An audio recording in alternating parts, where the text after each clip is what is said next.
Hi, I'm Jason Froude from Remax Mobility Team, and I'm here with Robert Playcheck from TD. How you doing today, Robert? Good, Jason. How you doing? Today we're going to be talking about rental properties, and I know that Robert owns some himself. What are the things that they really need to look at when they're considering getting a rental property? Okay. Three most important things when purchasing a rental property to look at is going to be credit, first of all. So having a good credit score is very important. And I always recommend to my clients is definitely check your credit before you're getting ready to purchase a home, especially an investment property. How does the credit score affect down payments and interest rates and whatnot? So a credit score is huge. Again, it dictates basically down payment what you'd have for an investment purchase.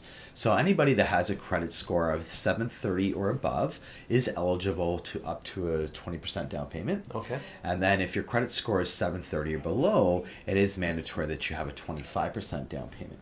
Okay, that'll make a big difference when it comes for a lot of people, that extra 5%. Yes, absolutely. Massive difference, right? Well, the second thing, which would be, again, another very important thing, is the cash flow. Okay. So we want to ensure that if we have clients purchasing a rental property, that there is good cash flow from that property where they see a bit of a profit per month, right? When I say a bit of a profit, we want to ensure that they're meeting the expenses, such as some mortgage payments, property taxes, housing costs, with a little extra on top, or at least covering all of those costs as well too. The third point to add to what's so important for purchasing the home, again, would be affordability as well too. Okay.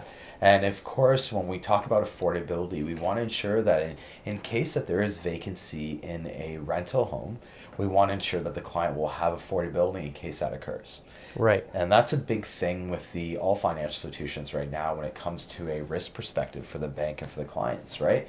You're not putting less than 20% down. Correct. So this isn't an insured mortgage, which makes it more risky for the financial institutions as well. So having that affordability outside of the rental income is very important.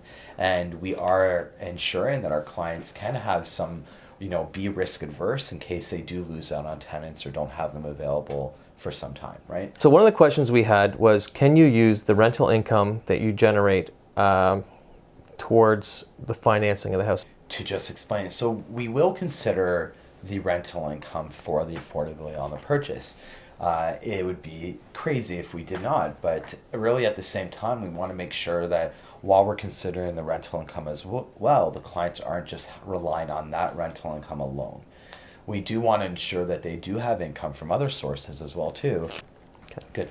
So Robert, are interest rates higher for rental properties? So in the past, interest rates were higher for rental purchases, but at this time we have changed our policies where the rental properties in some situations, depending on the area, will have a little higher interest rate, right? Would that be like a commercial aspect, like 5 and above? Or Absolutely, for sure. So for example, commercial properties are going to have much higher interest rates than that. But as of right now, for a residential purchase, if I have a client purchasing a home and then another client purchasing a rental, they will be eligible for the same interest rate.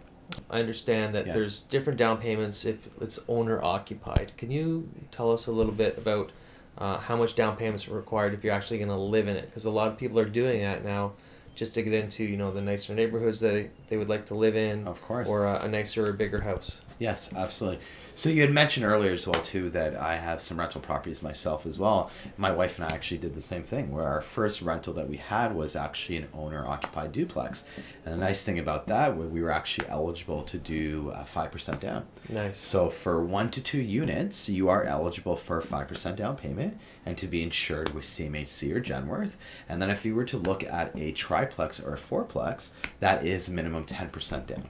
Okay. And the other thing to keep in mind, which is very important, is any purchase prices over $500,000 is that when you get over $500,000, you do have to have 10% down, right? So for example, what I'm trying to say here is, let's say we have a purchase price of $550,000.